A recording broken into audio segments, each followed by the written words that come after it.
విజయ్ ముఖ్యమంత్రి అయ్యాడు. ఈ వార్త తమిళనాడుకే కాదు, ఆంధ్రప్రదేశ్ రాజకీయాలకు కూడా షాక్ ఇచ్చింది. ఎందుకంటే విజయ్ కూడా సినిమా స్టార్, పవన్ కళ్యాణ్ కూడా సినిమా స్టార్. విజయ్ పార్టీ పెట్టాడు, పవన్ కూడా పార్టీ పెట్టాడు. ఇద్దరికీ భారీ ఫ్యాన్ ఫాలోయింగ్ ఉంది. కానీ ఒకరు నేరుగా ముఖ్యమంత్రి కుర్చీ ఎక్కారు.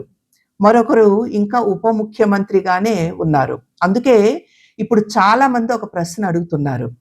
పవన్ కళ్యాణ్ నిజంగా సీఎం కావాలనుకున్నాడా? లేక సీఎం కావాలనే కలను అభిమానుల్లో సజీవంగా ఉంచుతూ రాజకీయంగా ఎదగాలనుకున్నాడా? ఇది విమర్శ కాదు. ఇది ఇప్పుడు పవన్ అభిమానులే అడుగుతున్న ప్రశ్న. అందుకే ఇప్పుడు చర్చ విజయ్ గురించి కాదు, పవన్ గురించి. విజయ్ గెలిచాడనే విషయం కాదు, పవన్ ఇంకా ఎందుకు గెలవలేకపోయాడన్నదే అసలు చర్చ.